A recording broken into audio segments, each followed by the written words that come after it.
स्तुति मतलब भगवान की प्रशंसा करना, भगवान के गुणगान गाना, भजन के रूप में या कीर्तन के रूप में, एंड दैट्स इट, ख़त्म हो गया। बट एक्चुअली ख़त्म नहीं हुआ, क्योंकि अगर हम सही से नहीं समझेंगे स्तुति क्या है तो बहुत लोग स्तुति करते हैं, मंडलियाँ भी करती हैं, सहज्या भी करते हैं, मगर उनकी स्तुति भगवान तक पहुँचती नहीं। तो हम डिस्कस क्यों कर रहे हैं स्तुति क्या है, इसलिए क्योंकि अगर हम सही से समझ के करेंगे कि स्तुति क्या है और सही एटीट्यूड से करेंगे तो हमारी स्तुति भगवान तक पहुँचेगी। और अगर हमारी स्तुति भगवान तक नहीं पहुँच रही तो करने का फ़ायदा ही क्या। भक्ति विनोद ठाकुर ने अपने शरणागति बुक में का पहला जो सॉन्ग है उसके लास्ट लाइन में भक्ति विनोद ठाकुर ने एक बहुत इम्पॉर्टेंट लाइन लिखी है, जिसका काफ़ी बार ऑफन भक्ति संदेश ठाकुर भी कोट करते थे। वो लाइन है कि षडंग शरणागति जहार तहार प्रार्थना सुने नंद कुमार। सो जिसकी भगवान किसकी प्रार्थना सुनते हैं, किसकी स्तुति सुनते हैं। नाउ पॉइंट आ गया नहीं, अब स्तुति हम क्यों डिस्कस कर रहे हैं, क्योंकि ये क्वेश्चन है किसकी स्तुति सुनते हैं। तो फिर फॉर एग्जांपल आप मान लीजिए आप किसी जॉब में अप्लाई कर रहे हो, गवर्नमेंट जॉब में। सो एप्लीकेशन स्ट्रेट फॉरवर्ड आप भर सकते हो, अप्लाई कर सकते हो, बट आपको कुछ एडवाइस चाहिए होगी कि कौन सी एप्लीकेशन पास होगी, कौन सी नहीं होगी। उसके लिए हम एडवाइस लेते हैं, एक्सपर्ट कंसल्टेशन लेते हैं, नहीं। तो इसीलिए स्तुतियाँ तो हम कर सकते हैं, बट हम टॉपिक इसलिए डिस्कस कर रहे हैं कि देयर आर प्री क्वालिफिकेशंस, कुछ क्वालिफिकेशंस हैं, कुछ क्राइटेरिया है कि आपकी स्तुति भगवान तक पहुंच रही है नहीं पहुंच रही। इसलिए टॉपिक बहुत इंपॉर्टेंट है, क्योंकि आफ्टर ऑल भक्ति मतलब ही स्तुति है। भक्ति अगर एक लाइन में हम बताना चाहें, और ऑफ कोर्स हम कह सकते हैं भक्ति मतलब सेवा, बट श्रील प्रभुपाद से पूछा जाए कि प्रभुपाद व्हाट इज़ हरे कृष्णा मंत्र, प्रभुपाद ने कहा it is the best glorification and best prayer. ये साइंस ऑफ सेल्फ रियलाइजेशन में सबसे उत्तम स्तुति और सबसे उत्तम प्रार्थना है हरे कृष्णा मंत्र। अगर ऐसी बात है तो डेफिनेटली हमारा कृष्णा कॉन्शियस मूवमेंट हरे कृष्णा मंत्र पे ही बेस्ड है। हरे कृष्णा मंत्र उड़ा दोगे तो कुछ बचा ही नहीं। और अगर हमारे हरे कृष्णा मंत्र भगवान तक नहीं पहुंच रहा तो सब बेकार हो गया, आपका 90% कृष्णा कॉन्शियस आउट है। तो इसलिए तो ये बहुत इंपॉर्टेंट क्वेश्चन हो गया अब कि स्तुति क्या है और क्यों करनी है और कैसे करनी है, कब करनी है। क्योंकि अगर ये आपने फिगर आउट नहीं किया तो आपका हरे कृष्णा मंत्र ही भगवान तक नहीं पहुंच रहा। इसलिए भक्ति संदेश ठाकुर ने कई बार बोला था कि well people can chant Hare Krishna but they will क्या कहते हैं, लोग जब करते रहते हैं हरे कृष्णा गाते रहते हैं, मगर उससे केवल उनका गला खराब हो जाता है, उनका वोकल बॉक्स खराब हो जाता है। भगवान तक पहुँच रहा है नहीं पहुँच रहा है, हू नोस। भक्ति ठाकुर का जो लाइन है षडंग शरणागति जहार, भक्ति ठाकुर ने थोड़ी सी इंडिकेशन दी है, जिसकी शरणागति है उसकी स्तुति भगवान तक पहुंच रही है। थोड़ा सा इंडिकेशन है, वो मैं डिस्कस करूंगा, बट आइडिया मैंने बता दिया कि स्तुति टॉपिक क्यों इम्पोर्टेंट है। Okay, so just let me right. ठीक है, सो ये टॉपिक शुरू करने से पहले एक और वर्ड है प्रणति, जो मैं कल बता रहा था। चैतन्य चरितमृता 8 चैप्टर 8 था या कौन सा 80th वर्स कौन सा था? 8 था 7 था? नहीं गलत, 8 chapter 80th verse I think, Madhya Lila. Anyway श्लोक ये है, महाप्रभु श्रीरंगम गए, उन्होंने कावेरी नदी में स्नान किया और रंगनाथ जी के दर्शन किए। कृष्णदास कविराज गोस्वामी वहाँ पे लिख रहे हैं कि कावेरी ते स्नान करी देखी रंगनाथ, स्तुति प्रणति कैला मानिला कृतार्थ। महाप्रभु ने स्नान किया कावेरी। जनरली हम किसी धाम में आते हैं तो पहले नदी में स्नान करते हैं, नहीं, दैट्स अ नॉर्म, प्योर होके फिर मंदिर जाते हैं दर्शन करने। सो महाप्रभु गए, जगन्नाथ जी के दर्शन किए, उन्होंने स्तुति प्रणति की। अब प्रणति और स्तुति में थोड़ा सा डिफरेंस है। स्तुति मतलब होता है ग्लोरिफिकेशन, प्रणति मतलब होता है प्रणाम से आ रहा है, प्रणति प्रणाम, सबमिशन या प्रेयर्स।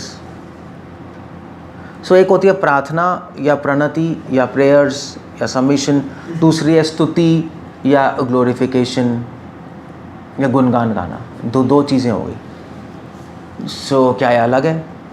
वेल थोड़ा सा डिफरेंस है। श्रील प्रभुपाद ने अपने पर्पट्स में बोला है कि जैसे जब हम भगवान के पास जाते हैं तो सबसे पहले हम स्तुति करते हैं, स्तुति प्रणति कैला, यही है ऑर्डर।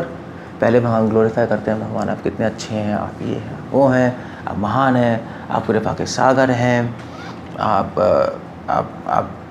जस्टिस हैं, आप आनंद हैं। नहीं, हम करते हैं और फिर उसके बाद हम कुछ प्रार्थना करते हैं कि भगवान वी वांट दिस, हम आपकी सेवा चाहते हैं। नहीं, तो स्तुति प्रणति कुछ लोग अलग अलग रखते हैं इसको, कुछ टेक्स्ट इसको सेम ही करते हैं। क्यों सेम करते हैं? क्योंकि अल्टीमेटली आप सोच के देखो तो डिवोटी की प्रार्थना भी एक स्तुति है।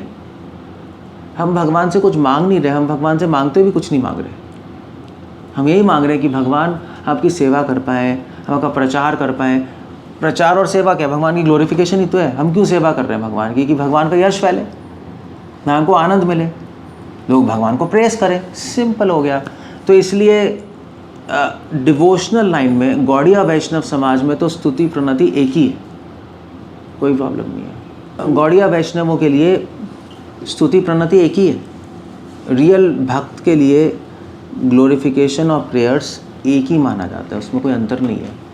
ऑर्डिनरी आदमी के लिए स्तुति प्रणति अलग है, ऑर्डिनरी आदमी के लिए स्तुति ग्लोरिफिकेशन अलग है, प्रेयर्स उनकी अपनी प्रेयर्स होती है। भगवान हमें ये चाहिए, हमें ये चाहिए, हमें ये चाहिए, हमें वो चाहिए।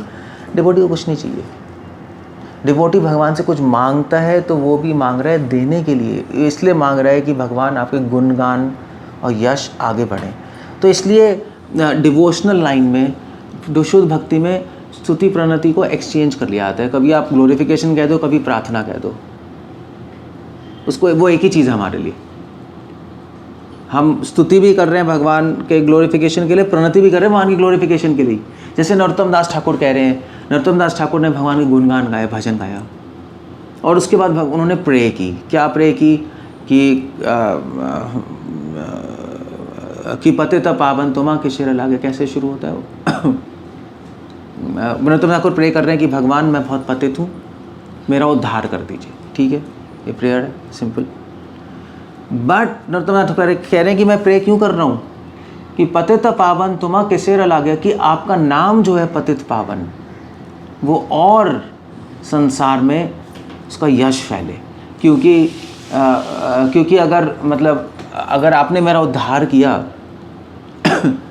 तो लोग आपको कहेंगे कि कितने महान है कृष्ण, पतितों का भी उद्धार करते, कितने दया के सागर हैं। सो यू सी, वो प्रार्थना अल्टीमेटली नरोत्तम दास ठाकुर भगवान की स्तुति के लिए कर रहे हैं।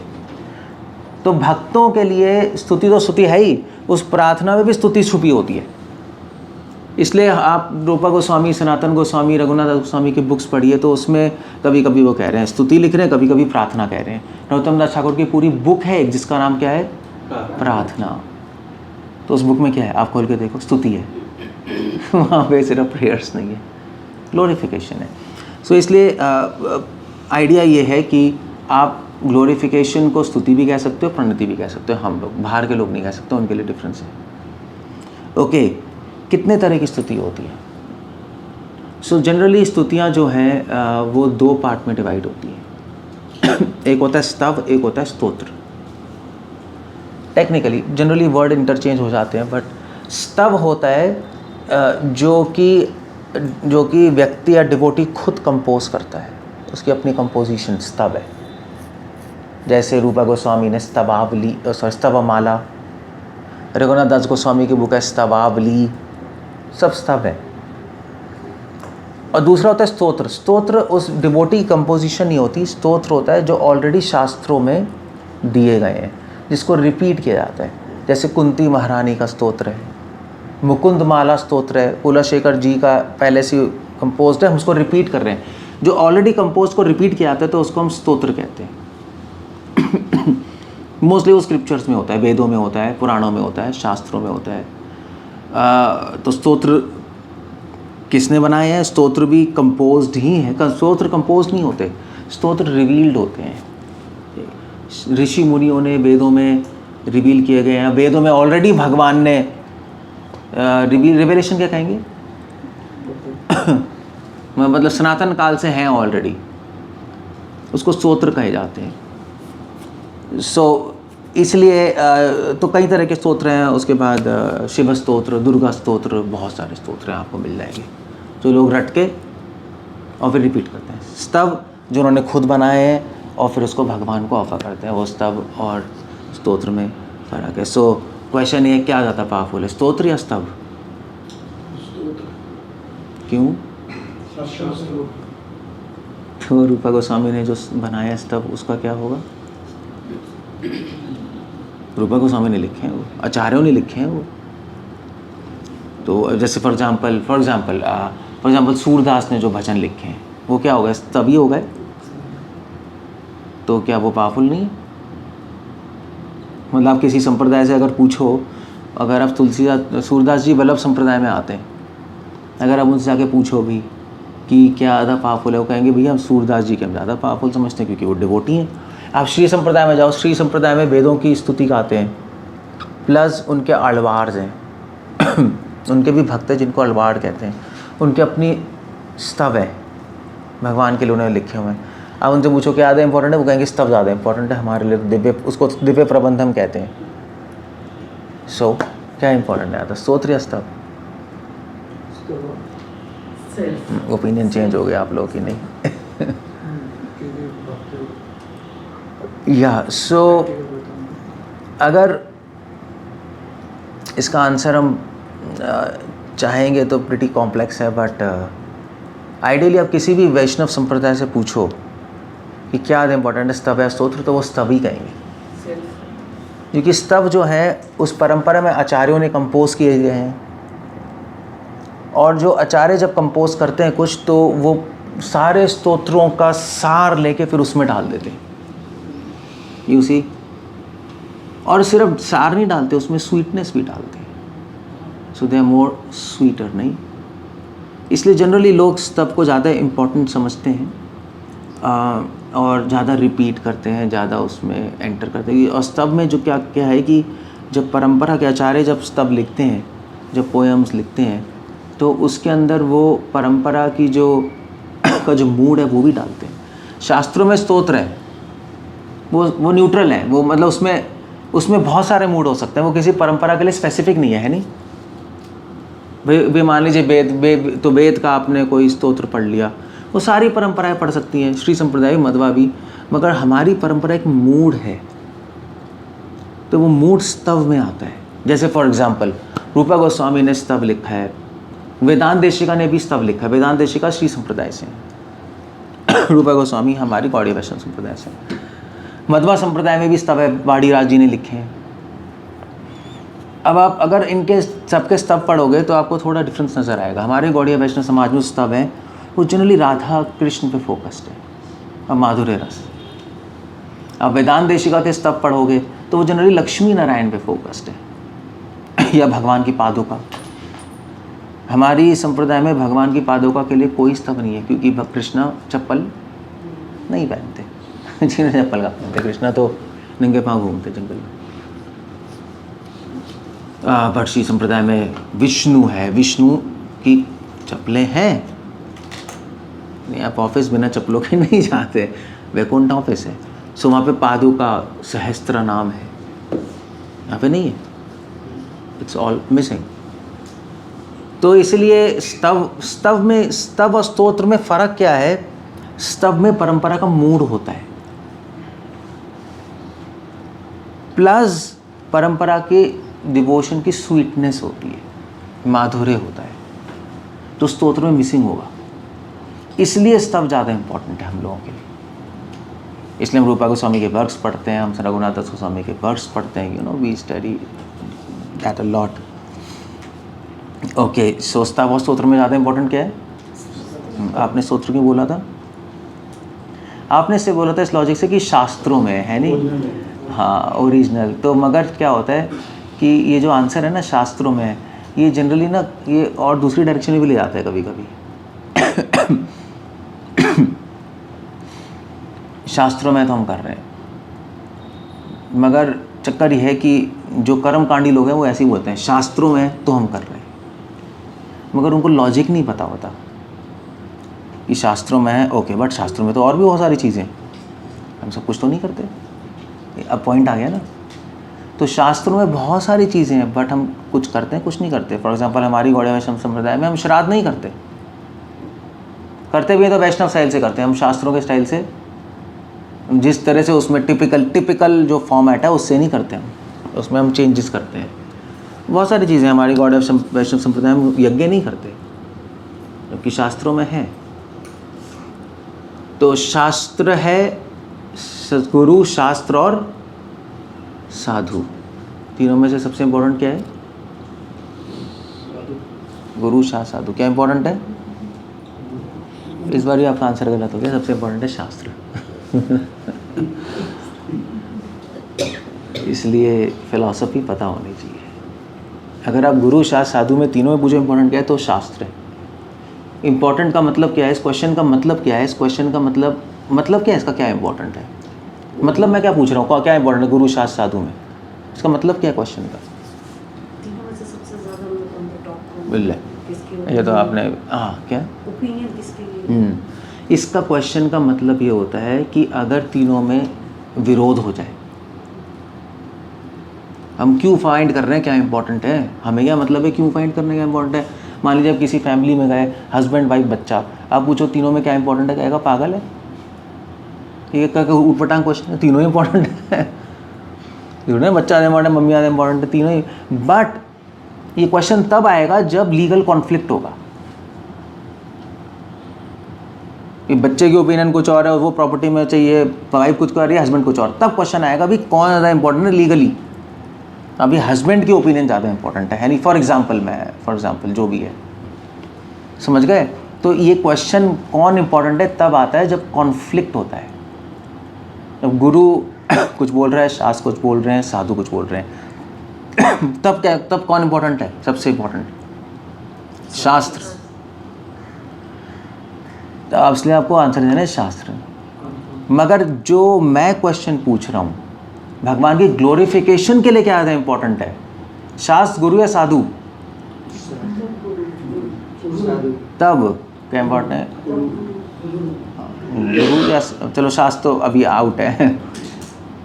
ग्लोरिफिकेशन के लिए क्या इंपॉर्टेंट है, शास्त्र, गुरु या साधु? गुरु क्या करेगा फिर? साधु में तो सभी परंपरा, गुरु या साधु? बड़ी से बात है।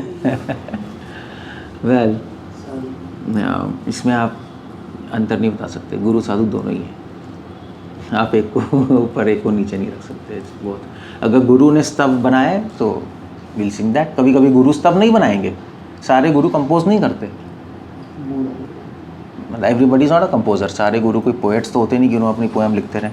ठीक है, तो परंपरा में जो साधु ने सब लिखे हमने कहा कि गुरु ने भी लिखे तो वो भी गा सकते हो, कोई प्रॉब्लम नहीं है। सो ये अलग अलग तरह के स्तुति हो गई, स्तव और स्तोत्र, और क्या ज़्यादा इम्पोर्टेंट है वो मैंने बता दिया आपको। ओके, अब स्तुति का मतलब क्या है? स्तुति का मतलब क्या होता है? हम जब स्तुति कर रहे हैं भगवान की तो क्या कर रहे हैं? That's the whole idea. हम कर क्या रहे हैं? क्या हम केवल बोल रहे हैं कुछ रट के, याद करके सॉन्ग्स? कई लोग भजन्स याद करते हैं, वैष्णव भजन्स, बहुत अच्छी हैबिट है। आपको वैष्णव भजन्स बाय हार्ट याद हो तो आप सुबह या शाम को ऑफ़र कर सकते हो, चलते हुए भी गा सकते हो, ऑफ़र कर सकते हो, that's a good idea. But क्या सिर्फ वहीं तक है स्तुति करना, या स्तुति कुछ और डीपर भी जाता है क्या? मतलब क्या सिर्फ वॉइस तक लिमिटेड है क्या, या माइंड तक भी जाती है स्तुति, या एक्शंस तक भी जाती है स्तुति? तो मतलब क्या है स्तुति का? स्तुति का मतलब, स्तुति 3 लेवल्स पे होती है, कर्मणा, मनसा और सिर्फ वोकल कॉर्ड से नहीं होती स्तुति। आप वाणी से भी कर सकते हो, रैली में बोल के, याद करके स्तव प्रेज कर सकते हो, या माइंड से भी कर सकते हो स्तुति। कैसे कर सकते हो? जो आप बोल रहे हो उसको फील करना, नहीं, जो बोल रहे हो उसको सही एटीट्यूड से बोलना। अब ये जो एनीवे इस पॉइंट पे आपको सही एटीट्यूड से बोलना, और कर्म से भी स्तुति कर सकते हो। आप कुछ अपने एक्शन से भगवान को ग्लोरीफाई कर सकते हो, है नहीं, कुछ करके। जैसे मान लीजिए ये जितने भी जो तो जितने भी आपके स्वतंत्र सैनी थे, देश के लिए मर गए, तो उनका मरना क्या था? उनका मरना था, उन्होंने अपने मरने से अपने देश की प्रशंसा, महानता बढ़ाई कि भी हमारा देश महान है तभी हम मरे। किसी घटिया चीज़ के लिए थोड़ी ना कोई मरेगा। तो उनका मरना भगवान की स्तुति थी। या श्रील प्रभुपाद ने पूरे वर्ल्ड में प्रीचिंग की, प्रभुपाद जी का प्रचार करना भगवान की स्तुति थी। वो क्या कर रहे थे? यही तो कर रहे थे। तो इसलिए तीनों से, कर्मणा मना वाचा, तीनों से भगवान की स्तुति की जाती है, सिर्फ वॉइस से नहीं होती। आप वॉइस से स्तुति कर सकते हो, या तो आप स्तव याद कर लो, या अगर आपको कुछ भी नहीं आता, स्तव भी नहीं आता, आपने कुछ पढ़ा ही नहीं, स्तोत्र भी नहीं आता, तो हरे कृष्णा बोल लो। एक ही बात है, हरे कृष्णा बेस्ट ग्लोरिफिकेशन है। और फिर आपको माइंड से समझना पड़ेगा क्या एटीट्यूड है बोलने के लिए पीछे स्तुति, और फिर उसके बाद एक्शन से भी दिखाना पड़ेगा भगवान, मैं अपने एक्शन से भगवान की सेवा करना, भगवान का प्रचार करना, वो सब भगवान की स्तुति हो गई। इनफैक्ट एक भक्त का हर सेकंड ही स्तुति है, भक्त का जीवन ही एक स्तुति होती है। आप किसी भी ज़ेन मास्टर के पास जाओगे ना, ज़ेन पता क्या होता है? Japanese spiritual practice. आप ज़ेन वालों से पूछोगे कि ज़ेन क्या है, आपकी प्रैक्टिस क्या है, तो पता है क्या आंसर देंगे वो? सारे ज़ेन मास्टर कहेंगे हमारी प्रैक्टिस हमारी लाइफ है, हमारी लाइफ हमारी प्रैक्टिस है। तो वो कहेंगे देखो हम अलग से बैठ के मेडिटेशन तो करते हैं, मगर वही हमारी प्रैक्टिस नहीं है। हम जब खाना खाते हैं तो उस टाइम भी हम प्रैक्टिस ही कर रहे हैं, अपनी फोकस कर रहे हैं। जब हम चल रहे हैं उस तब भी प्रैक्टिस कर रहे हैं। तो एक बहुत बड़ा एक कॉन्सेप्ट है कि प्रैक्टिस ही लाइफ है और लाइफ ही प्रैक्टिस है, और वही कृष्ण कॉन्शियस है। बाय द वे, बहुत पते की बात है। आपका हर एक्शन, हर थॉट, हर वर्ड भगवान की ग्लोरिफिकेशन होनी चाहिए, वो परफेक्शन है। हाँ, स्टार्ट आप कर सकते हो हरे कृष्णा मंत्र से, स्टेप 1।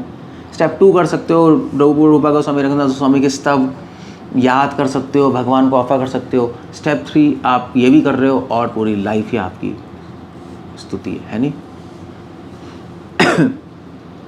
यहाँ पे एक बात है कि कर्मणा मनसा वाचा है नहीं, हम मन से भी स्तुति कर रहे हैं। अब यहाँ पे क्वेश्चन बहुत बड़ा आता है कि जो आप स्तुति कर रहे हो वो भगवान तक पहुँच रही है नहीं पहुँच रही? ये बहुत बड़ा क्वेश्चन हो गया, कैसे डिसाइड होगा? मगर उससे पहले मैं एक चीज़ बताना चाहता हूँ कि स्तुति का मतलब क्या, एक्चुअली हम एग्जैक्टली हम कर क्या रहे हैं स्तुति में? हम भगवान की सर्विस कर रहे हैं। ये बहुत इंपॉर्टेंट है, हमें अपने माइंड में पता होना चाहिए हम सर्विस कर रहे हैं। हम सिर्फ कुछ कर नहीं रहे, हम सिर्फ कुछ गा नहीं रहे, हम सिर्फ कुछ सोच नहीं रहे। ये उनकी सेवा है, ये और बहुत बड़ी सेवा है। अब क्वेश्चन नहीं उठता है कि भगवान की स्तुति, भगवान की सेवा क्यों है? भाई झाड़ू मारना तो सेवा लगता है, कुकिंग करना तो सेवा लगता है, प्रीचिंग करना तो सेवा लगता है, कुछ कर रहे हैं। स्तुति करना क्यों सेवा है? क्या कहते हो, क्यों है? क्योंकि हम अपने इमोशंस एक्सप्रेस कर रहे हैं। सर्विस क्यों है? सर्विस ओके, भगवान को खुशी होती है जब हम स्तुति करते हैं, that's one thing. But anything else, स्तुति में जो भी, एक मिनट, एनीथिंग एल्स, भगवान की स्तुति, भगवान की सेवा क्यों? भगवान को खुश हो रहे हैं, ठीक है, सर्विस है। बट और कोई बात है इसमें कि क्यों है भगवान की सेवा है स्तुति करना?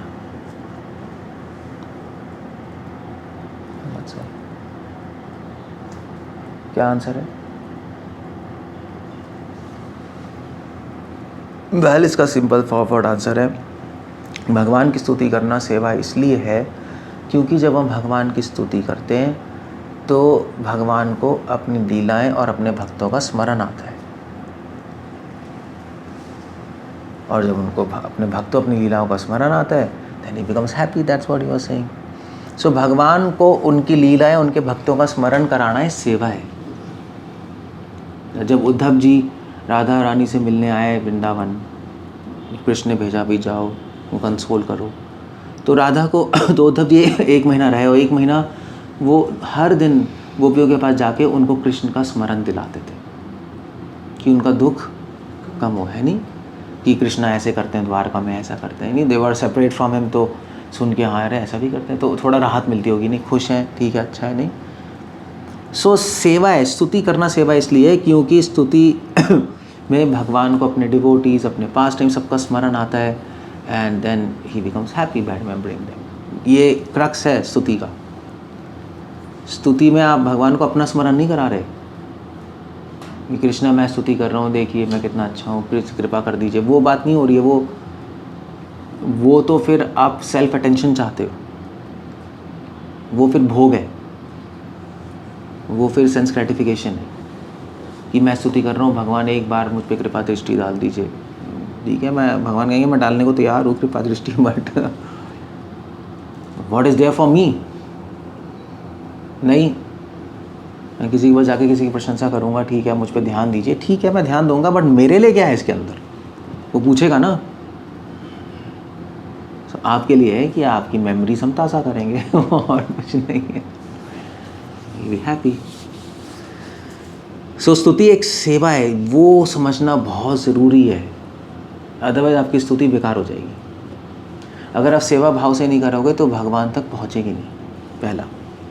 तो दूसरा क्वेश्चन आ गया कि आपकी स्तुति, किसकी स्तुति भगवान तक पहुँचती है, किसकी नहीं पहुँचती? जो स्तुति केवल पर्सनल अटेंशन चाहने के लिए करता है उसकी नहीं पहुँचेगी। जो स्तुति सेवा भाव में करता है कि भगवान का स्मरण, उनको अपने भक्तों का स्मरण आए, हाँ उनकी स्तुति पहुँचेगी, पहला।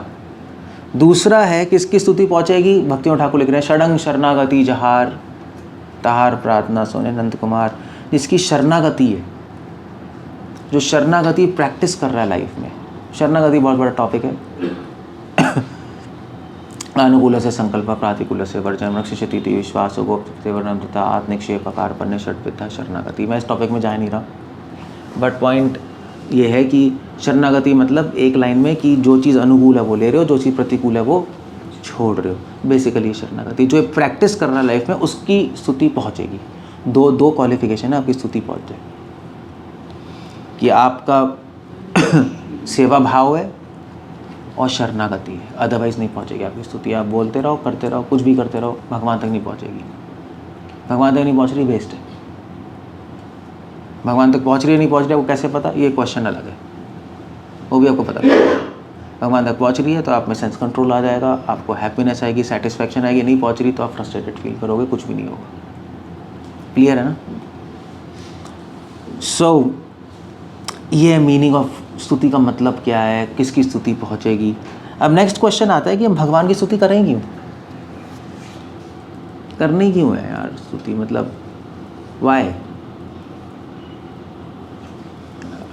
सो इसका आंसर क्या है, क्यों करनी है भगवान की स्तुति? क्यों करनी है? ठीक है, हम थोड़ा मंदिर जाएंगे, पूजा कर लेंगे और थोड़ा सा अपना धाम वाम चले जाएंगे, ठीक है। ये क्या 24 घंटे स्तुति करते रहो, क्या है, क्यों करना? क्यों लोग बोलते भी ना, क्यों तुम्हारे कृष्ण 24 घंटे करते हो, थोड़ा बहुत कर लो, काफ़ी है, क्या है। Y to do? वेल इससे पहले ना एक और क्वेश्चन आएगा, कब करनी है स्तुति, व्हेन टू डू स्तुति, ये सबसे क्वेश्चन है। सो कुछ लोग कहते हैं कुछ मतलब क्या, कुछ कर्मकांडी लोग, पंडित लोग, या इस्लाम में जाओगे, इस्लाम में कहते हैं स्तुति कब करनी है? 5 बार नमाज़ पढ़नी। नमाज स्तुति हो गई ना अल्लाह की, 5 बार करनी है भाई, ठीक है। दिन में टाइम है, टिंग टिंग टिंग टिंग इस टाइम करनी है। या आप वेदों में पढ़ो तो ठीक है, स्तुति कब करनी है? संध्या वंदन, सुबह, दोपहर और शाम को। वह ब्राह्मण से पूछो, ठीक है, 3 बार करनी। सो हर रिलीजन में ना कुछ टाइम बंधा हुआ है और कुछ प्रोसेस है स्तुति करने का, मगर उसको बोलते हैं रिचुअल्स, रीति रिवाज। तो क्या ठीक है, गलत है? क्या कहते हो, ये ठीक है, गलत है? ठीक है, गलत है? वो तो प्रैक्टिस करने के लिए बोला गया है, स्तुति एनी टाइम आंसर। ठीक है, गलत है? क्वेश्चन है ठीक है, गलत है? गलत है या ठीक? कुछ लोग गलत बोल रहे हैं, ठीक है, कुछ लोग ठीक बोल रहे हैं। कितने लोग ठीक बोल रहे हैं, कितने लोग गलत बोल रहे हैं? जनार्दन रू का एक थर्ड आंसर है कि प्रारंभिक अवस्था में सही है और बाद में गलत है। एक्चुअली शुरू में तो इट्स बिकम्स बाद में it becomes mechanical, that's why it's not तो शुरू में सही है, बाद में गलत है। गलत। Is it is- कुछ लोग ऐसा बोल रहे हैं। आंसर क्या है? आंसर सारे ही गलत है आपके, क्योंकि शुरू में भी सही है, बाद में भी सही है। आप गलत नहीं कह सकते इसको, क्योंकि ये शास्त्रों ने, आप शास्त्र के पीछे पड़े हुए थे ना, शास्त्रों ने बोला है। आप शास्त्रों की बात को गलत कभी नहीं कह सकते। आप ये कह सकते हो कि रॉन्ग नहीं कह सकते, और ये कह सकते हो एप्लीकेबल नहीं है, और रॉन्ग नहीं कह सकते, उसमें अंतर है। मगर चाहे शुरू हो चाहे बाद में हो, हर टाइम एप्लीकेबल है और हर टाइम सही है। ये रीति रिवाज गलत नहीं होते। रीति रिवाज तब गलत होते हैं जब बिना समझे के किया जाए, समझे। इसलिए एक बहुत बड़े चाइना में फिलोसोफर होते हैं कन्फ्यूशियस। कन्फ्यूशियस ने, उसकी पूरी लाइफ में यही कॉन्फ्लिक्ट चलता रहा, क्योंकि समाज ने रीति रिवाज छोड़ दिए थे उसके टाइम, उन्होंने कहा भाड़ में जाए। और उसके बाद कन्फ्यूशियस से पहले एक बहुत बड़ा फिलोसोफर आया था लाओजू, जो उसके गुरु थे। लाओजू ने कहा ठीक है, बकवास है रिचुअल्स, अपना मेडिटेशन करो 24 घंटे, अपने आप को आगे बढ़ाओ। कन्फ्यूशियस ने देखा कि उसकी वजह से क्या हुआ, समाज खराब हो गया, क्योंकि लोग 24 घंटे तो कर नहीं सकते और रीति रिवाज भी छोड़ दिए, तो लोग जंगली बन गए। तो उसने कहा भाई ज़रूरी है रीति रिवाज, मगर अब प्रॉब्लम है कि रीति रिवाज लाएंगे तो लोग फिर उस सिस्टम में घुस जाएंगे, मशीन की तरह करने लगेंगे। तो उसका आइडिया था कि हाँ रीति रिवाज इंपॉर्टेंट है, बट समझ के करो। बहुत पावरफुल है, क्योंकि ये आपको प्रोटेक्ट करते हैं। पूरी लाइफ हम प्रोसेस नहीं छोड़ सकते। अगर आप गलत कहोगे तो सहजे बन जाओगे। सहजे लोग ये कहते हैं गलत है, एडवांस स्टेज में है ना, हम तो छोड़ रहे हैं 3 बार, ये सिस्टम बकवास है, अब तो हम 24 घंटे हो गए। इसी के विरोध तो भक्ति संत, हमारी परंपरा ने इसी से लड़ाई की है पूरी लाइफ। गलत नहीं है, और ना ही ऐसा नहीं एप्लीकेबल नहीं है। जब तक आप परफेक्ट हो, चाहे नए हो, चाहे मिडल हो, चाहे थर्ड क्लास, चाहे फर्स्ट क्लास हो, आपको ये फॉलो करने पड़ेंगे रिचुअल्स। वह नए में बिना समझे किया जाता है, एडवांस में समझ के किया जाता है। That's the whole difference. छोड़ नहीं सकते आप। सो कब करनी है स्तुति, आपको रूल्स के अकॉर्डिंग भी करनी है। You can't leave. आपको मंगल आरती करनी है तो करनी है 5 बजे, वो रूल है। वो आप चाहे कितनी सुपर एडवांस्ड हो जाओ। ऑफकोर्स इस्कॉन में चलता है। इस्कॉन में ना, मुझे एक डिवोटी कह रहा था, वो मंगल आरती में नहीं आ रहा था। मैं पूछा क्यों? कहते अब तो 25 साल हो गए भक्ति करते, अब क्या ज़रूरत है, अब तो सततम कीर्तन अब तो हमें भगवान की सेवा में लगे, हमारी पूरी लाइफ सर्विस में, हमें क्या ज़रूरत है रूल्स की। एब्सोल्यूट नॉनसेंस है, गलत है। गलत क्यों है? वो कह रहे हैं मेरी पूरी लाइफ की सर्विस है, मुझे क्यों आने की ज़रूरत है भाई। मैं तो चलो दोपहर को जैसे शाम को आरती अटेंड करनी होती है, तो अब क्या ज़रूरत है, अब तो मैं प्रीचिंग कर रहा हूँ, सब कुछ सेवा ही कर रहा हूँ, तो स्पेशल आरती भी अटेंड करूँ। कई लोगों के दिमाग में होता है सीरियसली, ब्रह्मचारी जो मंदिर में होते हैं आरती अटेंड नहीं करते, शाम की नहीं करते, खुद अपना कुछ चैंटिंग करने चले जाएंगे, घूमते रहेंगे, क्योंकि उनको लग रहा है हम 24 पूरे दिन सेवा ही तो कर रहे हैं, हम तो मंदिर में बैठे हैं, आरती तो बाहर के लोगों के लिए, हमने तो बहुत कर ली। तो गलत क्यों है? सारे टेम्पल में ऐसा होता है, हमारे यहाँ भी ऐसा होता है। कई डिवोटीज का दिमाग क्रैक होता है, वो घूमते रहते हैं। गलत क्यों है? हाँ नहीं, वो कहेगा मैं पार्क में आकर चैंटिंग कर रहा हूँ, मुझे आरती को अटेंड करनी है। आरती तो बच्चों के लिए, मैं बहुत कर ली। करते ही हैं आप, राजूना भी करते हैं, आप लोग भी करते ही हैं। नहीं, आप लोगों को लगता है इम्पोर्टेंट नहीं है। क्यों गलत है? आपने डिसिप्लिन तोड़ दिया। हाँ उस टाइम भगवान दर्शन देते हैं, सो आई जस्ट ठीक है, बैड आइडिया। वेल गलत इसलिए है क्योंकि चक्कर ये है कि किसी सिस्टम को तोड़ना वो अपने में एक ऑफेंस है, समझी? सेट प्रोसीजर, एक प्रोसीजर को तोड़ना ऑफेंस है। आपको अगर प्रोसीजर को तोड़ना है तो उसके लिए बहुत स्ट्रॉन्ग रीज़न होना चाहिए, है नहीं? कंपनी में भी प्रोसीजर होता है। आपसे कितने एक्सपर्ट हो, प्रोसीजर तो फॉलो करना ही पड़ेगा, प्रोटोकॉल आपको फॉलो करना ही पड़ेगा। आपको तोड़ना है प्रोटोकॉल तो बहुत वैलिड और बहुत एक्स्ट्राऑर्डिनरी रीज़न होना चाहिए, होना नहीं चाहिए। चाहे आप CEO हो, चाहे CEO का बाप हो, कुछ भी हो, प्रोटोकॉल तो चलेगा नहीं। ऐसी है ना, प्रोटोकॉल तो चलता ही है कॉर्पोरेट में। या CEO तोड़ता रहता है? नहीं तोड़ सकते आप चाहे हेड हो तब भी नहीं तोड़ सकते। सो इसलिए आप नहीं तोड़ सकते, वो ऑफेंस में चला जाएगा, वो अपराध हो जाएगा वो। हाँ, अगर आपकी चैंटिंग हुई नहीं, छूट गई है चैंटिंग पूरे दिन, तो आप, ये बहुत एक्स्ट्रॉर्डनरी रीज़न है, अभी चैंटिंग ही छूट गई इसलिए मैं चैंटिंग कर रहा था, आरती छोड़ी, ओके फाइन, अंडरस्टैंडेबल। अगर टाइम भी है फिर भी आप इधर उधर पागल इधर घूमे जा रहे हो, then that's a big offence. Vishwanath Chakravarti Thakur ने माधुर्य कदम्बनी में बहुत इंपॉर्टेंट क्वेश्चन उठाया और पूरा चैप्टर डिवोट किया इस पर। क्योंकि क्या है कि आफ्टर 10-15 ईयर्स लोग छोड़ते हैं, लोगों की हैबिट हो जाती है छोड़ना। ठीक है, हम तो सीनियर हो गए, अब क्या है, अब तो बच्चे करते हैं। ये कॉमन फिनोमेना, 99% फिनोमेना पूरे इस्कॉन में ऐसे ही है, छोड़ देते हैं। बट दैट विल लीड, वो कौन से अपराध में चलेगा? नाम अपराध नहीं होगा, वो अर्च विग्रह अपराध हो जाएगा, मतलब डीटीज के प्रति अपराध हो गया। You know, that's a process, पंचराज सिस्टम जो हम फॉलो कर रहे हैं, you can't break it just like that. So किसी भी संप्रदाय में कोई सन्यासी आरती मिस नहीं करता, चाहे मध्वा संप्रदाय देख लो, चाहे श्री संप्रदाय देख लो, चाहे वल्लभ संप्रदाय देख लो। सिर्फ गौड़िया वैष्णव संप्रदाय में भी शायद नहीं करते, सिर्फ इस्कॉन में करते हैं, क्योंकि हम ज़्यादा ही थोड़े एडवांस्ड हो गए हैं और ज़्यादा एलिवेट हो गए हैं, ज़्यादा ही प्रीचर्स बन गए हैं हम, बहुत बिजी है हम, देखो, और मैनेजर्स हैं, इतना काम है, ये है वो है। और गृहस्थ तो हाँ, श्रवण कीर्तन है बस, गृहस्थों को तो कोई लेना देने नहीं आरती से। मैंने कोई गृहस्थ ही नहीं देखा जिसको गौर आरती याद है नहीं। तुलसी आरती भी याद नहीं होती किसी को, नहीं, कोई करता ही नहीं। गुरु पूजा तो भूल ही जाओ, वो तो किसी को पता ही नहीं क्या चलना है। But is a system and you have to follow as far as possible. आप चाहे गृहस्थ हो, चाहे आप ब्रह्मचारी हो, कहीं भी हो, क्योंकि ये सिस्टम मंदिर के लिए नहीं बनाया गया है, ये सिस्टम डिवोशन के लिए बनाया गया है नारद मुनि ने। आप चाहे कहीं भी हो वर्ल्ड में। सो इसलिए कब करना है glorification, there is a set time and you have to follow, ये बात है।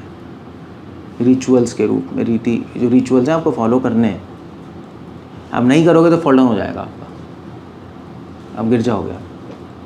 और दूसरा है ऑफ कोर्स सिर्फ यही नहीं है, भगवान गीता में कह रहे हैं सततम कीर्तन तो 24 घंटे भी करनी है। आइडियल तो 24 घंटे ही है, बट 24 घंटे जब करने लगो तो ये छोड़ नहीं सकते, ये बात है। सो दोनों चीज़ें करनी है। इनफैक्ट जब ये आपके इस्लाम में 5 बार नमाज़ पढ़ते हैं। सो एक बार ये प्रॉफिट मोहम्मद जो थे वो अपने रूम में बैठे थे और उनकी जो ये वाइफ थी, कौन थी, आयशा, वो रूम में थी, तो उनकी पेट वाइफ थी वो तो वो अपना कुछ गावा रही थी, जो भी है वो एक अलग इशू है। बट वो बैठे हुए थे और वो बेड पे बैठ के नमाज़ पढ़ रहे थे रात को। तो उन्होंने कहा कि ये क्या हो रहा है, ये तो मतलब हमें मॉस्क में जाके पढ़नी चाहिए ना, या कहीं भी बैठ के, एक ना उनका प्रोसीजर होता है, बैठ के पढ़नी चाहिए नमाज और टाइम होता है। तो उन्होंने कहा आप ऐसे ही पढ़ रहे हैं आप। तो प्रॉफिट हमने कहा कि नमाज भगवान के गुणगान करने का कोई टाइम नहीं अल्टीमेटली। और ये जो इंसिडेंट्स सूफ़ीज़ बहुत कोट करते हैं, इसलिए सूफ़ी 24 घंटे अल्लाह अकबर करते रहते हैं। नहीं, वो नमाज भी पढ़ते हैं, वो भी करते रहते हैं, you know, they are like they quoting this. और बात भी सही है, भगवान की ग्लोरिफिकेशन तो हर वक्त चलनी चाहिए। मतलब अब मंगल आरती सुबह तो गानी है ही 5 बजे, मगर अब गाने के बाद आप जब वॉक कर रहे हो तब भी गा सकते हो दोबारा। किसने मना किया नहीं गा सकते? भगवान गुस्सा हो जाएंगे, दोबारा गाली तूने, निकलना है यहाँ से।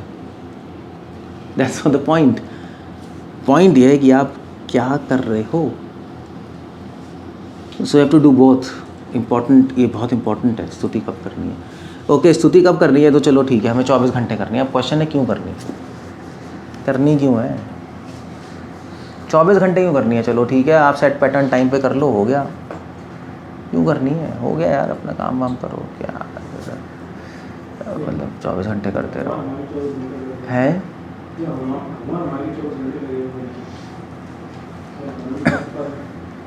ठीक है, या द आइडिया इज कि स्तुति क्यों करनी है, इसके 3 आंसर है। पहला आंसर तो बिल्कुल बेसिक है, जीवेरा स्वरूप होए कृष्णेरा नित्य दास। हम किसके दास हैं?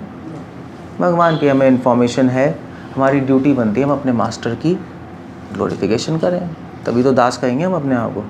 जो सर्वेंट अपने मास्टर की ग्लोरिफिकेशन नहीं कर रहा वो क्या सर्वेंट है? सो ड्यूटी है हमारी, दैट्स वन थिंग। बट ये आंसर इतना सेटल नहीं होता, क्योंकि सिर्फ ड्यूटी से भगवान की स्तुति करना वो एक इंटरेस्टिंग नहीं है, नहीं। इसलिए हमें नेक्स्ट आंसर चाहिए। नेक्स्ट आंसर है कि स्तुति क्यों कर रही है? क्योंकि सारे आचार्य कहते हैं, जीवा गोस्वामी, वेदांत देशिका, सभी यूनानी मसली कहते हैं स्तुति भगवान, रामानुजाचार्य बार बार लिख रहे हैं अपने कमेंट्रीज में, भगवान की स्तुति क्यों करनी है? क्योंकि वो स्तुति योग्य हैं। सिर्फ वही तो स्तुति योग्य है, और इस संसार में कोई भी स्तुति के योग्य नहीं है। He is worthy of being praised, that's the whole point. इस संसार में किसकी स्तुति करोगे? इस गंदे लोगों की, जिनकी अच्छाई में भी गंदगी है। और भगवान की स्तुति होगी जिनमें कोई दोष ही नहीं है। सर्व दोष विवर्जितम सर्व गुणालयम, रामानुजाचार्य लिख रहे हैं। स्तुति तो उसकी करेंगे नहीं जो अपने में अच्छा है, जो वर्दी है स्तुति करने के लायक, जो बेस्ट है। इसलिए भगवान ही स्तुति के योग्य हैं, इसलिए उनकी स्तुति करनी चाहिए। नेक्स्ट रीज़न है, लास्ट जो सबसे इम्पोर्टेंट रीज़न है, भगवान की स्तुति करते हैं 24 घंटे क्योंकि हम प्रेम करते हैं उनसे। सिर्फ ड्यूटी की बात नहीं है, सिर्फ ये बात नहीं कि भगवान योग्य हैं स्तुति के, ये लव है। प्रेम में फिर कोई सेट टाइम नहीं होता, प्रेम में तो 24 घंटे स्तुति होती है। इसलिए कृष्ण कह रहे सततम कीर्तन तो माम, सदैव मेरी स्तुति करो, कीर्तन करो। सततम मतलब ये है प्रेम, क्योंकि 24 घंटे आप बिना प्रेम के नहीं कर सकते। That's as simple as that. So क्यों स्तुति करनी है? क्योंकि हम भगवान से प्रेम करते हैं, we like him and we like to glorify him. जब जिसे प्रेम करते हो उसको प्रेज करने का मन ही करता है ना आपको, बट दैट्स ऑल। इसके पीछे कोई रीज़न नहीं है कि हम क्यों कर रहे हैं, we like him, that's all. हाँ, इसके पीछे रीज़न है वाई डू यू लाइक, वो बात अलग है। बट एक बार आप लाइक करने लगे फिर कोई रीज़न नहीं है हम क्यों स्तुति कर रहे हैं। वी लाइक हिम और हम कर रहेंगे, हमारी मर्जी नहीं, वी फील लाइक प्रेजिंग, ऐसा ही है ना। सो स्तुति इसलिए की जाती है। सो अगर हम प्रेम से स्तुति करेंगे तो वो भगवान तक ज़रूर पहुँचेगी। और मगर उसके लिए प्रभुपाद ने कहा ट्रेनिंग चाहिए माइंड की। 24 घंटे भगवान की स्तुति करने के लिए ट्रेनिंग चाहिए, क्योंकि अभी माइंड भूलता रहेगा, कुछ और करता रहेगा। अभी हम या तो संसार की स्तुति करते हैं या अपनी स्तुति करते हैं, और कभी कभी भगवान की कर लेते हैं। बट कृष्ण कह रहे हैं नहीं, सदैव मेरी स्तुति करो। तो उससे क्या होगा? उससे हमेशा भगवान में मन लगेगा, ग्लोरिफिकेशन करेंगे, मन लगा रहेगा। संसार के फालतू के टेंशन्स, थॉट्स, यूजलेस सब चीज़ें ख़त्म हो जाएंगी। नहीं, बेनिफिट तो हमें ही होगा, और प्लस आप कंप्लीटली सेटिस्फाई हो जाओ। ये आत्मा सुप्रासीदति, दैट्स ऑल, फिनिश। सो ये टॉपिक था स्तुति का।